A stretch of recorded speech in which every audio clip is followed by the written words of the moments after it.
go away. We've increased our exempt debt considerably as a result of the Batchelor, the school, and the police station. And that's in this set of numbers. We've got to really subtract all of that out. And it's like the point I made before, the school building assistance is going toward non-exempt debt, exempt debt.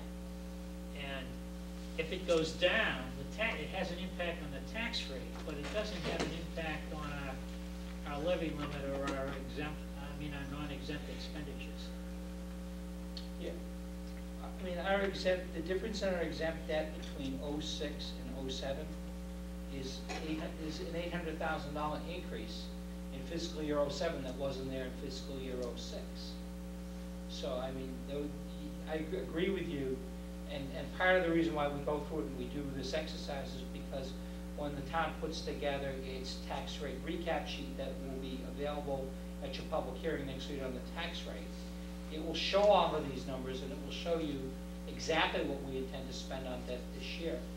And it's almost $800,000 more in exempt debt between all of the different projects that we have.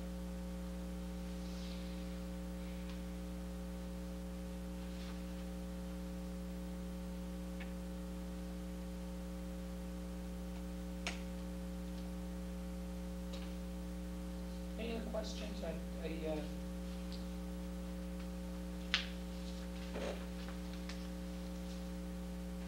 This is by no means the end of this exercise. I think that as we go along and numbers become more realistic to us, we can go ahead and we can make some changes and revisions.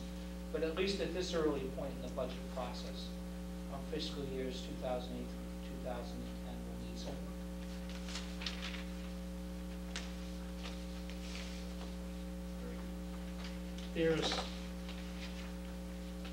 If you assume that we had a $1.4 million deficit for the next 3 years, and you wanted to go to this town meeting and ask for an override,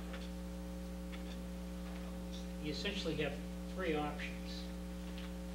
One is to ask for an override that covers this year and then go back to next year.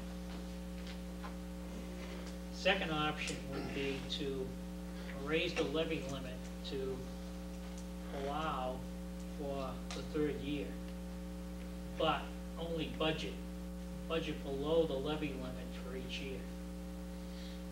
And that's kind of the question of trust us. We're not going to spend that up to the levy limit on years 1 and 2. Right. And then the third would be to raise the levy limit to the midpoint and spend and allow it to carry over so that in the end you've covered the full deficit of $4.1 million. It's premature to make that decision, but those are the options we would have associated with a deficit unless we can find a way of reducing expenses and or finding additional revenues.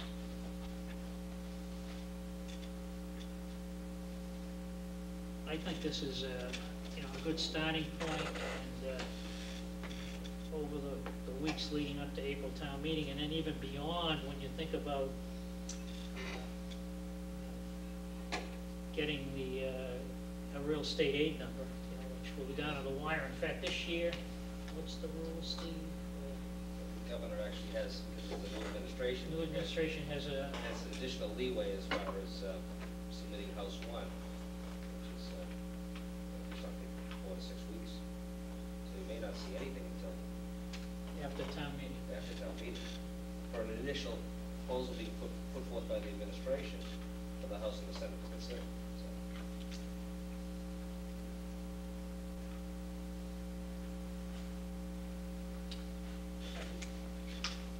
Any other questions?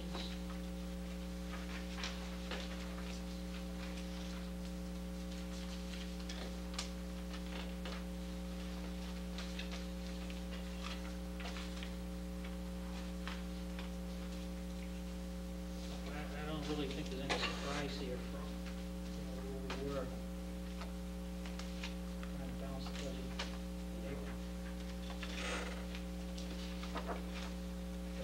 It's obvious, and again, these will fluctuate a little bit, but, it's obvious that between our collective bargaining agreements, settlements across the board, both in the general government and the school department, as well as some of our fixed costs in relation to health insurance, fuel costs, pension costs. The cap of 2.5 plus new growth doesn't cover. So this comes down to, as promised by the chair of the board previously, we come up with a 3-year budget projection consideration. Give the general public an idea as to what we're facing in the upcoming budget season, which is going to be extremely challenging. What's called the balance. It doesn't appear as though we'll be able to balance within the confines of the existing revenues, anticipated revenues, in order to maintain town level services. So it's not a matter of choice, as you said. Get our work cut out for us. We had a good meeting, Mr. Chairman, the finance team and the school administration Friday morning. Was there, we were anticipating a 5% growth factor here, but they again pointed out, and we'll be discussing it with coming months, the challenges that they face in trying to maintain the programs that they have at the school department level with increased enrollment, as well as expanding some programs that need to be expanded in order to meet what they consider to be the minimum educational requirements for our children. So, And those are not necessarily reflected in and they're not necessarily reflected here because, based upon cutbacks that they've made in programs over the past few years, they'd like to restore some, and they feel as though they have a mandate in order to maintain and grow a few of the additional programs that they have there. So my guess is that, initial discussions on the school department side will be far and above the 5% level. That's not unanticipated, not unexpected, not something that they do every year. That when it comes to crunch time, we sit down and work out an agreement as to what we can afford. Everybody seems to be on the same page, this finance team, as far as awareness. Yes, Phil. I think this is a fine start. I mean, a fine start for discussion, but I think there's a long way to go. A lot of things to discuss before at least I'm ready to endorse these numbers as the numbers that I expect over the next 2 years. I think it's a fine place to start. I would agree. But I mean, I think it's just a starting point. I think that there's so many things we still don't know that maybe that will become clearer between now and what your point is. We've got to make any kind of recommendations at town meeting, and one of them has to do with the election, the direction that the state's going to take. Revenue is going through the roof in the state. It continues to be better month after better month, and there is some commitment in the legislature. The word out of last year was not that it was an anomaly, but that it was high time that they began sending money back to the state, down to the local town, cities and towns. So I don't, it's a fine starting point, but I'm not ready to endorse a $4 million override this time, based on this. Okay, anybody have anything they want to convey to the town administrator associated with the budget process? I assume that some of the discussion we had with the finance team, we've already conveyed to Mr. Dodd-Collins as far as some of the revenue projections, things that we questioned and stuff. But there's going to be a lot of tweaking going on as far as the revenue projections and some of the other expenditures. But I think it's a fine starting point. And again, in all the years that I've been sitting here, this is one of the more useful exercises that we've started early on in the budget administration, and pushed by the chair to start talking about it early on. Good start, good starting point. Okay. Craig, you have any more on this? No, I don't. That's the good news. Well, it's no different than any other town. Any other town, right? We're not alone. Okay, any board members, new or old business? I have a couple of updates I'd like to give. One is on the Verizon. The Verizon, I talked to the Verizon, shame John left because that's why he was here about Verizon, but I've spoken to them probably about 4 times in the last week. They are essentially done, ready to go. Monday today they were on site. It was left to be done. They told me on Friday. I talked to her at 4 o'clock. They're actually ready to hook up. They were ready to test tonight. They have a problem where they had not, they were working, putting so much time into it, they didn't touch base with Comcast. So they still have to touch base with Comcast and work out the details. I suspect, based on, so I talked to Comcast today, I talked to Verizon today. Verizon's ready to go.